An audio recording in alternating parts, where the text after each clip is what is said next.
How dare you eat the cake? It was for Evie! That's it! You are grounded for infinity years! Zion.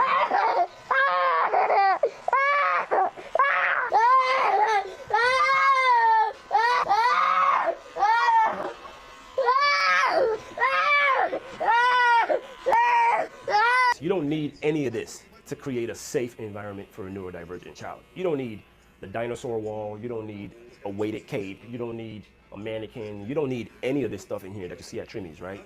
Now it's nice, it's a nice added benefit for the child, right?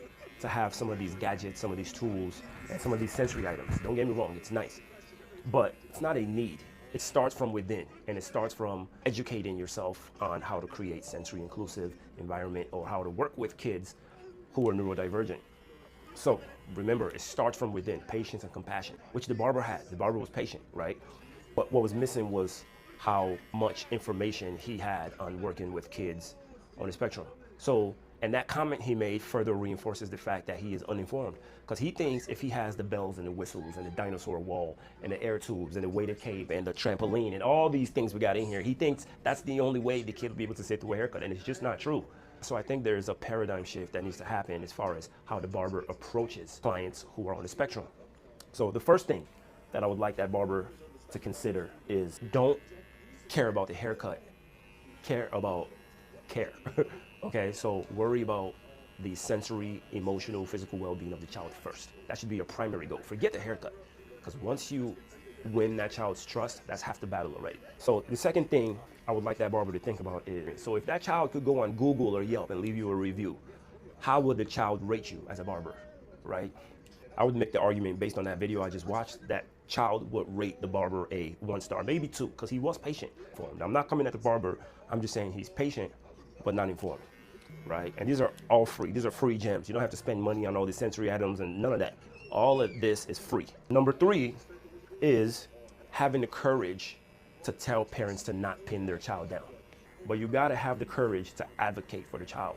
Stand up for the child and tell the parent you don't allow any pinning down, holding down, headlocks, none of that. So that's where being informed matters, because you also have to inform the parents how harmful it is to hold the child down for a haircut as far as trauma goes for future haircuts.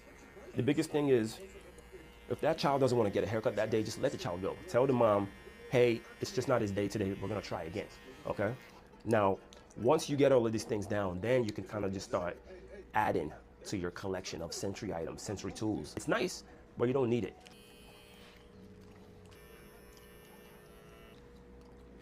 To the left. There you go. Yeah.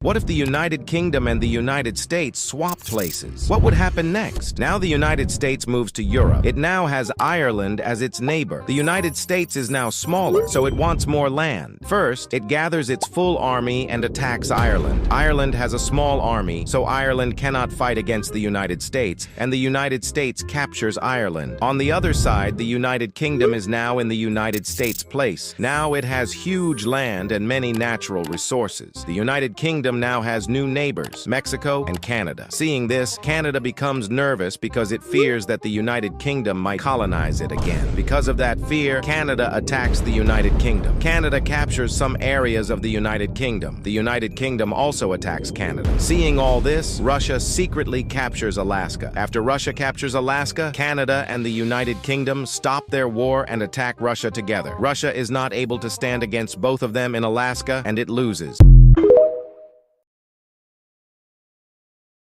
The Prime Minister has announced a ban on under-16s using the world's biggest social media platforms in the UK. It's already happened in Australia last year, but the UK says its restrictions are going to go even further. It'll include Snapchat, TikTok, Instagram, Meta and X, but it won't include messaging apps like WhatsApp and Signal or gaming apps like Roblox. The big question, of course, is how this is actually going to work. In Australia, 7 out of 10 children who had social media accounts before the ban still have access to at least some of them now.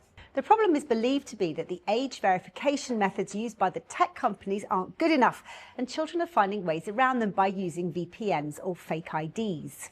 Live streaming and strangers being able to connect with children will also be restricted, and there might even be overnight curfews for 16 and 17-year-olds as well. Ofcom, the industry regulator in the UK, has until October to come up with tougher alternatives.